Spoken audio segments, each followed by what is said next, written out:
Hi everyone, welcome to UG Entrance Examination BADA 24/7। So basically students आज हम लोग यहाँ पर बात करने वाले हैं CUET 2023 UG में होने वाले 3 सबसे इंपॉर्टेंट चीजों की, जिसका कहीं ना कहीं इंपैक्ट आपके एग्जाम्स पे भी देखने के लिए मिलेगा। I know students, exams are really very near and you people are really very panic कि आप कहाँ से पढ़ो, कैसे प्रिपरेशन करो, किस तरीके से प्रिपरेशन करो। So this is something which all I am going to tell you in one go. लेकिन उससे पहले आप लोग के लिए जानना बहुत ज्यादा जरूरी है कि आपका कॉम्पिटिशन कितना टफ होने वाला है, राइट? और क्या क्या चीजें हैं जो आपके एग्जाम्स पर इंपैक्ट डाल सकती हैं और आपके मार्क्स पर भी इंपैक्ट डाल सकती हैं, right? So let us start discussing of this, जो कि बहुत इंपॉर्टेंट है। सबसे पहले मैं शुरू करना चाहूंगी with a very basic update, that is the total number of registration. क्या आपको पता है कि टोटल नंबर ऑफ रजिस्ट्रेशन कितने हैं? अगर मैं बात करूं अभी प्रेजेंट टाइम की, जो हमारे पास टाइम्स ऑफ इंडिया का एक अपडेट आया या एक आर्टिकल आया जिसने सीधे सीधे ये मेंशन किया, आप यहां पर देख सकते हो 41% इंक्रीज इन CUET UG, यानी कि पिछले साल के कंपैरिजन में 41% का इंक्रीमेंट देखा गया है इन एप्लीकेशन फॉर्म्स, राइट? और आपका यहाँ पर जो डेटा देखने के लिए मिल रहा है वो है 14 lakh register for CUET UG for seats in 242 universities.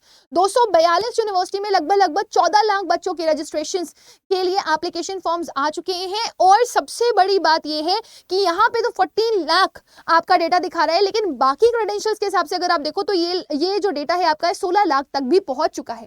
अब अगर हम इसी में ही नीचे जाएं और हम स्क्रॉल करें तो हमें यह पता चलेगा कि मैक्सिमम जो सबसे ज्यादा यूनिवर्सिटीज के लिए एप्लीकेशन फॉर्म यहां पर सबमिट हुए हैं, that is for Delhi university. फिर उसके बाद आता है आपका नाम बनारस हिंदू यूनिवर्सिटी का। आप देख सकते हो दिल्ली यूनिवर्सिटी के लिए जो अलग अलग कोर्सेज उनके लिए ऑल टोटल जो एप्लीकेशंस गए हैं वो 28 लाख एप्लीकेशंस गए हैं फॉर 73 UG प्रोग्राम्स के लिए।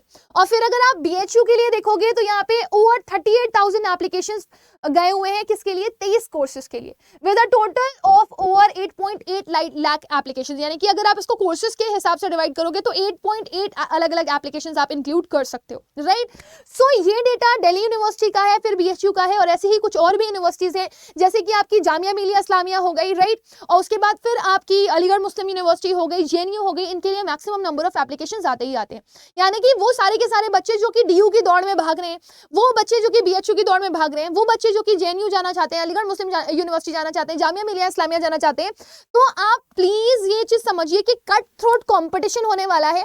और सबसे ज्यादा अगर मैं दिल्ली यूनिवर्सिटी की बात करूं तो दिल्ली यूनिवर्सिटी में सबसे ज्यादा कंपटीशन अगर किसी के लिए है तो वो है कॉमर्स, वो भी SRCC में।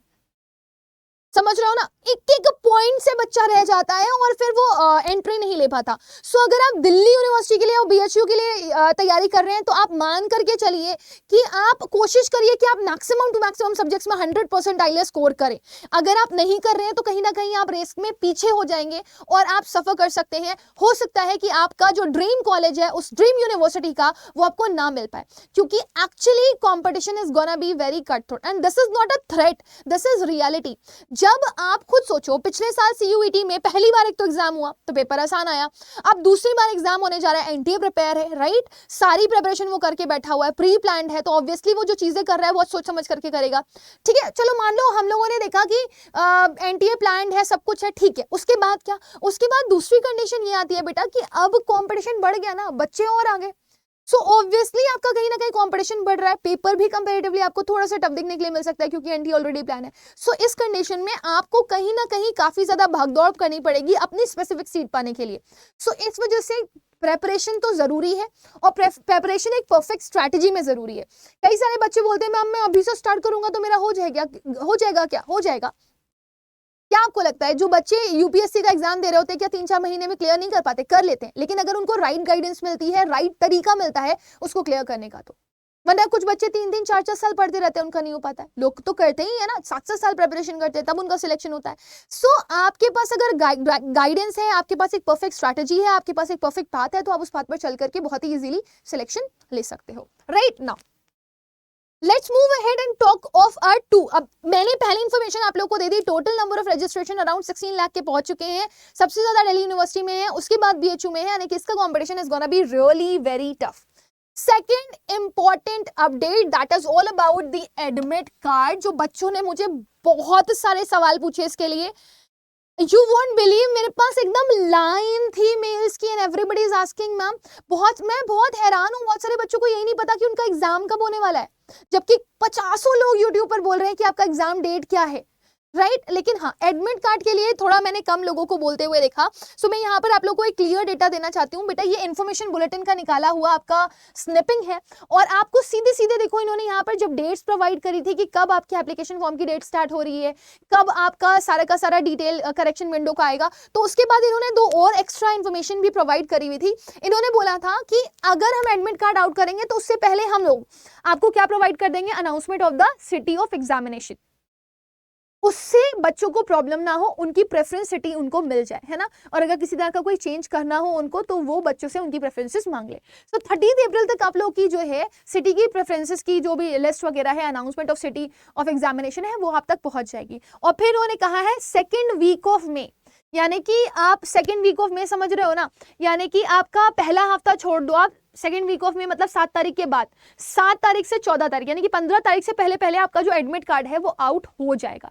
और जनरली देखो मैं आप लोग को बताऊं, पिछले साल क्या हुआ था, पिछले साल काफी पहले आ गया था एडमिट कार्ड, लेकिन पहले आने की वजह से बहुत सारी प्रॉब्लम्स हुई थी। प्रॉब्लम्स क्या हुई थी, लास्ट मोमेंट में बच्चों का सेंटर इतनी दूर दूर चला गया कि बच्चे परेशान कि हम पेपर दे कैसे, जिसकी वजह से उनको पूरा पूरा साल स्किप करना पड़ गया। तो एनटीए ऐसी कोई भी अब मतलब किसी भी तरह की कोई भी फॉल्सनेस देखना नहीं चाहता, वो किसी भी तरह का ये प्रॉब्लम देखना नहीं चाहता।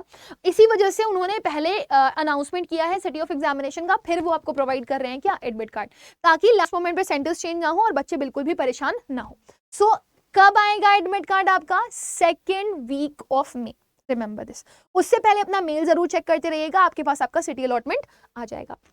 Now, the third and the biggest update is all about the exam in 7 days. ये क्या स्ट्रेटेजी है, पिछली बार तो जुलाई में भी पेपर चला, फिर अगस्त में भी पेपर चला। एक्चुअली पिछली बार जुलाई और अगस्त में पेपर चलने की वजह ये थी कि बीच में जेई का पेपर पड़ गया था, है ना, और फिर उसके बाद बीच में गैप्स वगैरह भी पड़ गए थे, जिसकी वजह से पेपर को 2 शिफ्ट्स में करना पड़ा।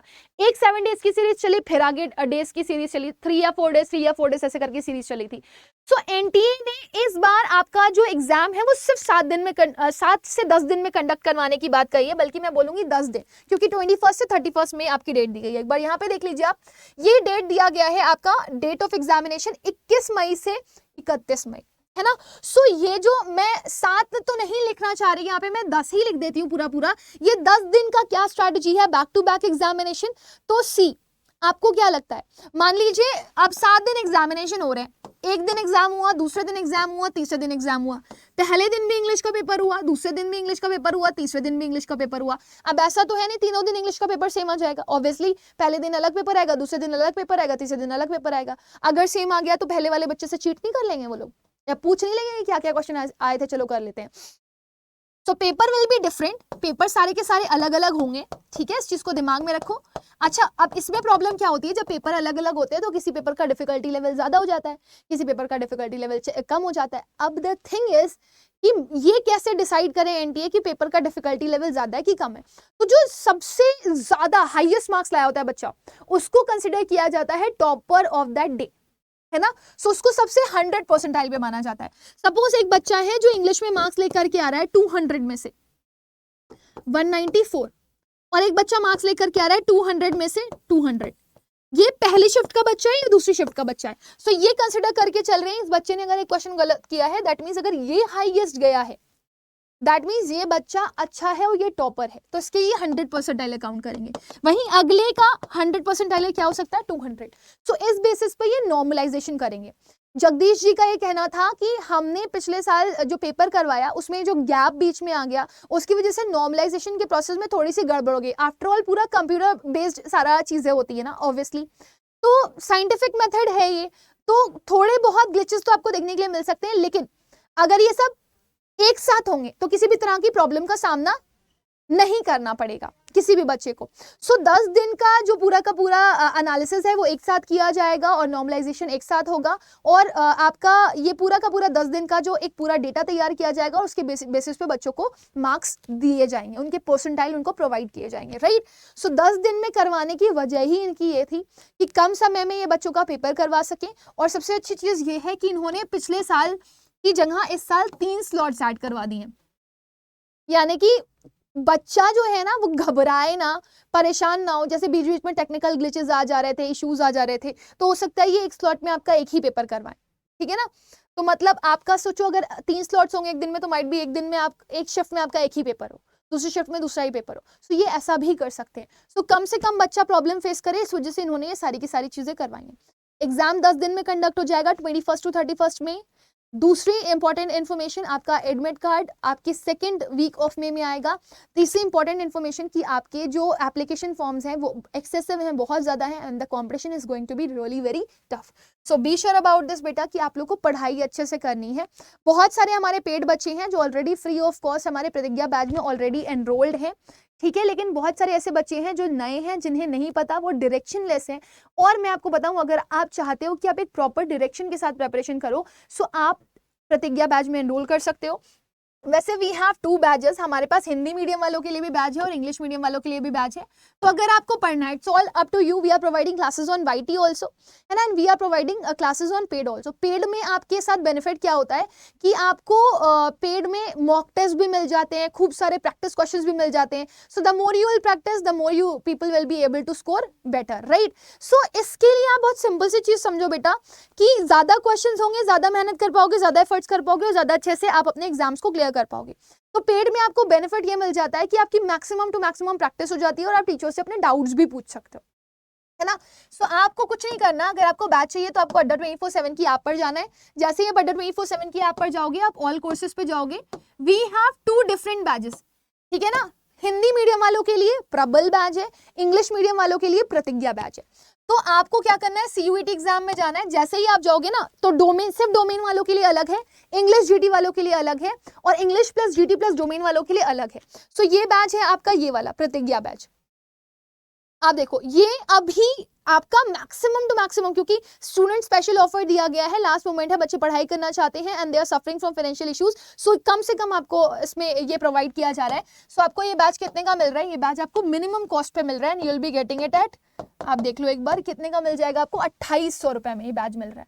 इसमें क्या क्या चीजें मिल रही है आपको, पूरा कोर्स सिलेबस रिकॉर्डेड के फॉर्म में, वो सिलेबस आपको पढ़ना पड़ेगा, रिकॉर्डेड है ना। लाइव रिवीजन चल रहा है आपका, लाइव रिवीजन, जिसमें आप डाउट्स भी अपने क्लियर कर रहे हो टीचर से, ठीक है। प्लस अगर आपको किसी तरह की कोई काउंसलिंग चाहिए, कोई इशू है, कोई डाउट है, तो आप डिस्कस कर सकते हो। We have our community also, जिसमें हम पूरा का पूरा वर्क कर रहे हैं। आपको ई बुक्स मिल रही हैं, किताबें मिल रही हैं, इनका यूज तभी है जब आप मॉक टेस्ट देते हो। मॉक टेस्ट को आप दो, आप देखो, एनालिसिस करो अपने मॉक टेस्ट का, कहां पर गलत कर रहे हो, कहां पर सही कर रहे हो। जब आपको ये आइडिया हो जाएगा कि आप कहां पर गलत कर रहे हो, कहां पर सही कर रहे हो, तो आपको क्लियरली ये पता चल जाएगा आपके वीक एरियाज कौन से हैं। तो जब आपको आपके वीक एरियाज पता चलेंगे, तो आप ई बुक से उन टॉपिक्स पे मैक्सिमम टू मैक्सिमम क्वेश्चन की प्रैक्टिस कर सकते हो।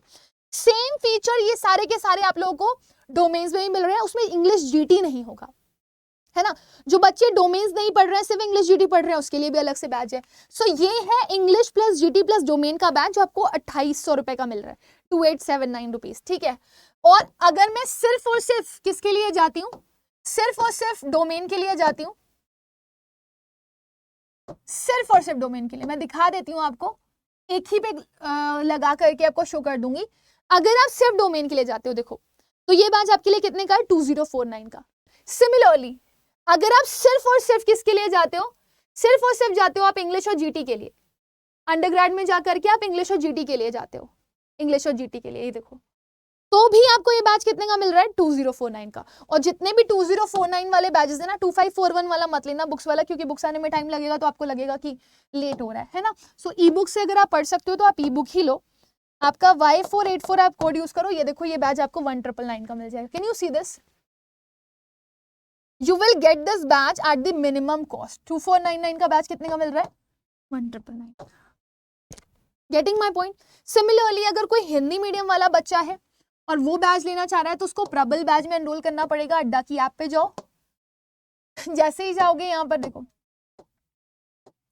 क्यों मैं बता रही हूँ, मुझे पता है हिंदी मीडियम वाला बच्चा प्रॉब्लम फेस कर रहा है, एंड अड्डा is the most trusted platform.